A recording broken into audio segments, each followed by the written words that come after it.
জুবিনৰ মুখত জয়াই অসম ধ্বনি ইয়াৰ লগে লগে সমস্তৰে চিঞৰি উঠিল জয় আই অসম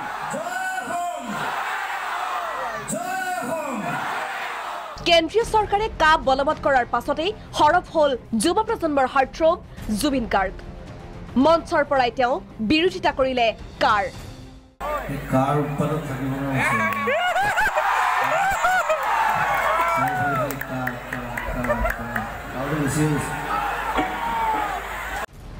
হয় বক্ৰোক্তি কৰি জুবিনৰ মন্তব্য কাউৰী বেছি হৈ গৈছে কাৰ উৎপাতত থাকিব নোৱাৰা হৈছে বজালিৰ এক সংগীতানুষ্ঠানত ভাগ লৈ জুবিনৰ মন্তব্য কা বাতিল নোহোৱালৈকে স্তব্ধ নহয় আন্দোলন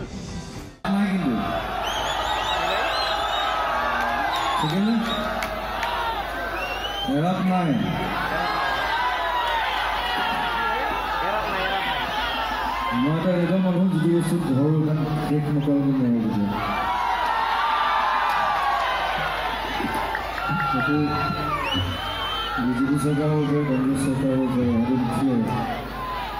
ঘণ্টা খাটি হ'ব শুদ্ধ কথা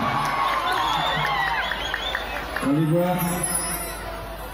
আজি কিবা এটা ওলাইছে আজিৰ পৰা চাহ মানে ইছ্যু কৰিছে তেওঁলোকে কিন্তু 22 টকাৰ পিছতহে আমি ভালকৈ ডিচিশ্যন ল'ব পাৰিম তথাপি আমাৰ আন্দোলন অব্যাহত থাকিব অসমৰ ৰাইজে বিজেপি চৰকাৰক কাৰ প্ৰতিদান দিব বুলিও তেওঁ মন্তব্য কৰে বিজেপি চৰকাৰে মানে বেছি মৰম কৰিলে যে আমাৰ মানুহে বেছি মৰম কৰিলে কথাত তেনেকুৱা বেছি মৰম কৰিলে ল'ৰা ছোৱালী বেয়া হয় নহয়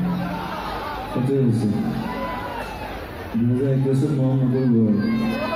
বজালিৰ পৰা জিন্তুল তালুকদাৰৰ ৰিপৰ্ট প্ৰাগ নিউজ